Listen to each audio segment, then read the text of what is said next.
আরবের একটা বাজার আছে জুল মাজাজ, কি নাম? জুল মাজাজ।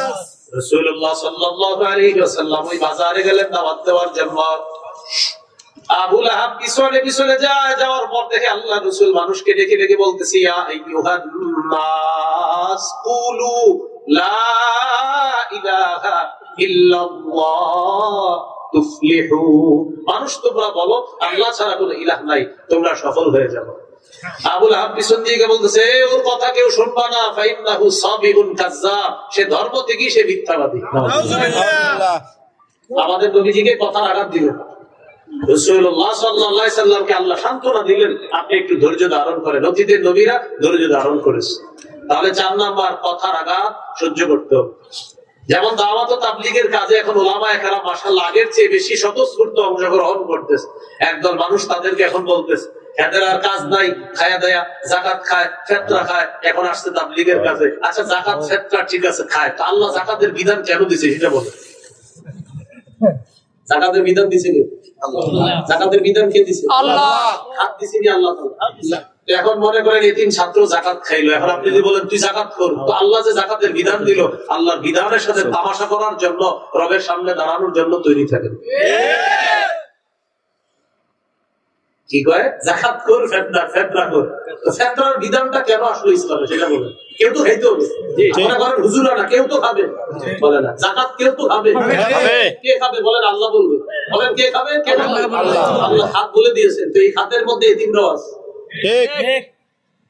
যাকাত এই করতে সাবধান, এগুলো ভুলেন না। কিন্তু প্রথম কথা, আপনি বললেও আলেমরা সহ্য করবে এগুলো, কিন্তু আপনি ভুলেন না। কেন বলছি? আখেরাত নষ্ট করে দেবে। এই হলো 4 নাম্বার। 5 নাম্বার বলেন কর্মের আঘাত সহ্য করা। কিসের আঘাত? 4 নাম্বার গেল কথার আঘাত, 5 নাম্বার কর্মের আঘাত। সহিহ বুখারীর বর্ণনা 4815 নম্বর হাদিস। বাইনামা রাসূলুল্লাহ সাল্লাল্লাহু আলাইহি ওয়াসাল্লাম ইসাল্লি বিফিনাইল কাবা, আল্লাহ নবী কাবা চত্বরে নামাজ পড়তেছেন। ঈদ আকবালা ইবনে আবি মুআইদ, এক পাপিষ্ঠ আবি মুআইদ কাবা চত্বরে আসছে। আসার পর লাওয়া সাওবাহু ফি উনুকিহি, তার কাপড়টা একটা চাদর আল্লাহ নবীর গলার মধ্যে এইভাবে পেঁচাইছে, চাদর পেঁচাইছে, নবীর গলায় চাদর পেঁচাইছে। নবী নামাজ, চাদরের 2টা তোড়া এইভাবে বের করছে। দেখেন এই যে আমি যেভাবে বের করলাম, চাদরের 2 পাশ বের করার পর খানাকা বিহি খানকান শাদীদা, গলার মধ্যে 2 পাশ দিয়ে চাদরটা টান দিয়েছে, নবীর গলায় ফাঁস লেগে আল্লাহ রাসূল মারা যায়। নাউযুবিল্লাহ। 2 পাশ থেকে জোরে টান দিয়েছে। নবীজির খুব কষ্ট হচ্ছিল। আবু বকর সিদ্দিক দৌড়ে আসছে রাদিয়াল্লাহু তাআলা, দৌড়ে এসে ওই পাপিষ্ঠটার ঘাড় ধরে একটা ধাক্কা দিচ্ছে। ধাক্কা দিয়ে বললেন, আতাকুতুলুনা রাজুলান আইয়াকুলা রাব্বিয়াল্লাহ ওয়া ক্বাদ জাআকুম বিল বাকিনাতি মির রাব্বিকুম। তোমরা কি একটা মানুষকে এই কারণে হত্যা করতে চাও যে মানুষটা বলে আমার রব হলেন আল্লাহ? এই কারণে একটা মানুষকে হত্যা করবা? এই হলো কর্মের আঘাত। আল্লাহ রাসূল সাল্লাল্লাহু আলাইহি সাল্লামকে এইভাবে কর্মের আঘাত করেছে। নবীজি দাওয়াতের কাজ আগের চেয়ে আরো বাড়িয়ে দিয়েছেন। সুবহানাল্লাহ। তাহলে 4 নাম্বার কথার আঘাত, 5 নাম্বার কর্মের আঘাত। মনে থাকবেন ইনশাআল্লাহ। ইনশাআল্লাহ। 6 নাম্বার মানুষের আকল বুঝা তাই কাজ করতে হবে। মানুষের আকল বুঝতে হবে। কি বুঝতে হবে? আকল। এখন আপনি যেই কোনো এলাকায় গিয়ে ইচ্ছা মতো বলা শুরু করলেন, যে কোনো এলাকায় গেলে ইচ্ছা মতো কিছু বইলে আসলেন, পরে হুজুরা বিপদে পড়ছে মাদ্রাসা। ওই এলাকাটা আগে বুঝতে হবে আপনাকে, যে এখানে যে আমি দাওয়াতের কাজ করব তাদের আকলটা বুঝতে হবে। তো আপনি জানলেন যে এই এলাকার বেশিরভাগ হিন্দু বসতি আছে, এই হিন্দু বসতিদের এলাকায় কিভাবে দাওয়াত দিতে হবে এটা আগে আইসা মুহতামিম সাহেবের সাথে আপনার পরামর্শ করা দরকার ছিল। এটা না করে আপনি বসে বসে ইচ্ছা মতো বলতেছেন অমুকরে ছাড়বো না, তমুকরে ছাড়বো না, অথচ সব হিন্দুরা আপনার ওয়াজ শুনতেছে। শুনে বললো ঘটনাকে আম করে এত কিছু বলতেছে, আপনি কিন্তু জানেন না এটা যে হিন্দু পাড়া আশেপাশে। তো আপনি তো ভাবতেছেন আমার এনে তো সব শ্রোতারা, তার মানে সবাই মনে হয় এখান থেকে আসছে। আসলে এরা দূর দূরান্ত থেকে আসছে, বেশিরভাগ হিন্দুদের বসতি। তো তাদের বসতি যেহেতু পাশে, আপনি বুদ্ধি করে তাদেরকে কেন্দ্র করে কিছু দাওয়াতি কথা বলতে পারতেন। হতে পারতো তারা আপনার কোনো কথায় অনুপ্রাণিত হয়ে ইসলাম গ্রহণ করে ফেলছে। এরও তাদের আকল বুঝতে হবে। এটা দলিল দেন সহিহ বুখারী 126 নম্বর হাদিস।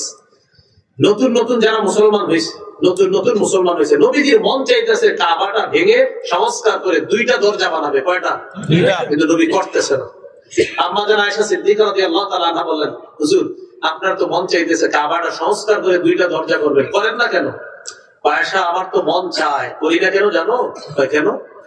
লাউলা কওমুকি হাদিসুন আহদুহুম, তোমার জাতি নতুন নতুন মুসলমান হয়েছে, এরা নতুন মুসলমান হয়েছে, এখন যদি আমি কাবা সংস্কার করি তখন তারা বলবে আমাদের সেই স্মৃতি বিজড়িত কাবা নবী ভাইয়া ফেললো, দুইটা দরজা বানাইলো। তাদের এখন মাথার মধ্যে এটা হিট করবে, তাদের আঘাত লাগবে, তারা এটা নিতে পারবে না যে আমি কাবা সংস্কার করব, নতুন মুসলমান হয়েছে তো এটা এখন নিতে পারবে না। আরো তাদের ইসলামের মধ্যে মজবুতি হোক, যখন তারা বুঝতে পারবে তখন ইনশাআল্লাহ কাবা সংস্কার করে দুইটা দরজা করা যাবে। কিন্তু আপাতত তাদের মানসিকতা হলো এখন যদি আমি কাবা সংস্কার করি তাদের মাঝে মতভেদ শুরু হবে, ঝগড়া শুরু হয়ে যাবে। তাহলে নবীর মন চাইতেছে কাবার দুইটা দরজা বানাইতে, করে না কেন? যে জাতি নতুন মুসলমান হয়েছে ওরা প্রশ্ন তুলে ফেলতে পারে, আচ্ছা কি দরকার ছিল এখন কাবার দুইটা দরজা, আমরা কত সব করে এটা বানাইছি, এরকম বলতে পারে। সহিহ বুখারীর 126 নম্বর হাদিসে আছে, লাউলা কওমুকি হাদিসুন আহদুহুম লানাকাতুল কাবাতা ওয়া জাআলতুহা বাবাইন, বাবুন ইয়াদখুলুনা ফি ওয়া বাবুন ইয়াখরুজুনা মিনহু। আয়েশা আমার মন চায় কাবাটা সংস্কার করে দুটি দরজা বানাইতাম। তোমার জাতি যদি নতুন মুসলমান না হতো, আমি কাবাকে সংস্কার করে দুটি দরজা বানাইতাম, একটা দিয়ে মানুষ ঢুকতো, আরেক দরজা দিয়ে প্রবেশ করতো। কিন্তু এখন যদি আমি সংস্কার করতে যাই তারা এখানে মতভেদ সৃষ্টি করতে পারে, তাই আমি মন চাইলেও বিরত থাকলাম। দায়ীর এই মানসিকতা থাকতে হবে, জাতির আকল বোঝার চেষ্টা করতে হবে। এটা হলো 6 নম্বর। এই জায়গা বসে আমরা অনেকেই এর বুদ্ধিতার পরিচয় দিয়ে বিভিন্ন জায়গায় চিন্তাটা হার, এই হলো 6 নম্বর। 7 নম্বর, যিনি দাওয়াত দিবে, যেই বিষয়ে দাওয়াত দিবে ওই বিষয়ে তার জ্ঞান থাকতে হবে। মানে আপনি যতটুকু বলবেন এতটুকু যেন সত্য কথা হয়। আপনি যতটুকু বলবেন ভাই আপনি আল্লাহর কাজ করবেন, ভাই এটা কইতে গিয়ে আপনি মুসা নবীর নামে কিছু মিছা কথা বললেন, আপনি অমুক নবীর শানে কিছু উল্টা পাল্টা কথা বলেন, দরকার কি আপনার? আপনি যতটুকু সঠিক কথা জানেন না সেটুকু বলে দেন, শেষ। আর বললামই তো, সঠিক কথা শুনলে যে কোনো মানুষ দাওয়াত গ্রহণ করবে জরুরি না, হইতে পারে কেউ শুনবে না, তা আপনি সঠিকটাই বলতে হবে। 950 বছর তো বলেন, আরে 950 বছর বলছি তো কিছুদিন, এতে আমরা কি করি, ইস এত দাওয়াত দে কাজ হইতেছে না, 950 তো না। তো 7 নাম্বার, যারে দাওয়াত দিব যে বিষয়ে জ্ঞান থাকতে হবে, মাথায় রাখবো যে আমার কান, আমার চোখ, আমার কথা, আমার জবানের হিসাব নেওয়া হবে, আমার অন্তরের হিসাব নেওয়া হবে। সূরা বনী ইসরাঈলের 36 নম্বর আয়াতে আল্লাহ বলেন, ওয়ালা তাকফু মা লাইসা লাকা বিহি ইলম, যে বিষয়ে তোমার জ্ঞান নাই ওই বিষয়ের পিছনে ঘুরো না। ইন্নাস সামআ কান, ওয়াল বাসারা চোখ, ওয়াল ফুআদা অন্তর, কুল্লু উলাইকা কানা আনহু মাসউলা, সবগুলোর ব্যাপারে জিজ্ঞাসা করা হবে। তাহলে যে বিষয়ে আমার জ্ঞান নাই এই বিষয়ে কি না বলা, কথা না বলা, ততটুকু বিষয়ে দাওয়াত দিব যতটুকু আমি জানি। ভাই কি শিখলাম? আমরা ততটুকু তাবলীগ করব, প্রচার করব যতটুকু আমি সঠিকভাবে জানি। আল্লাহ আমাদেরকে এই কথাগুলো মনে রাখার তৌফিক দান করুন, আমিন। 8 নাম্বার, যিনি দাওয়াত দিবে, যাদেরকে দাওয়াত দিবে তাদের হেদায়েতের দোয়া করবে। যেমন আজকে আপনাদের সামনে আমি বয়ান করলাম, এটা একটা দাওয়াত, আমি যেখানে থাকবো আপনাদের জন্য দোয়া করতে হবে। সুবহানাল্লাহ। সহিহ বুখারীর বর্ণনা 2937 নম্বর হাদিস। এই হাদিসের মধ্যে আসছে রাসূল সাল্লাল্লাহু আলাইহি সাল্লামকে বললেন, হুজুর দাউদ গোত্র নাফরমান, আপনি তাদের বিরুদ্ধে বদদোয়া করেন। আবার শুনেন কি বলতেছে, হুজুর দাউদ গোত্র নাফরমান, তাদের বিরুদ্ধে বদদোয়া করেন। নবীজি বললেন, আল্লাহুম্মা হদি দাউসা ওয়াহদি বিহিম, আল্লাহ দাউসকে আপনি হেদায়েত দেন, তাদেরকে ইসলামের ছায়াতলে নিয়ে আসেন। সুবহানাল্লাহ। কি বলছে? বদদোয়া করতে। নবীজি বললেন কি?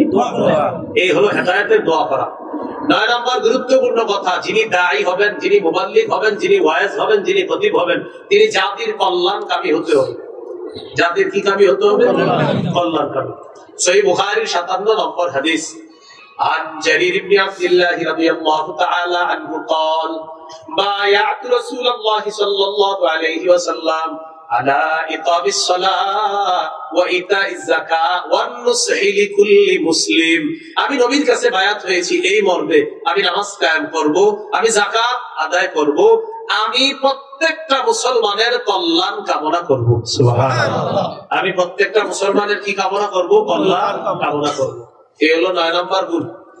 দায়ীর 10 নম্বর গুণ, যিনি দাওয়াত দিবে, সর্বশেষ গুণ, বাস 10টাই মনে রাখবো আমরা। 10 নম্বর, বলেন যা বলবো নিজেও আমল করবো। এবার বলেন একটু, আমি যা করবো তা বলবো।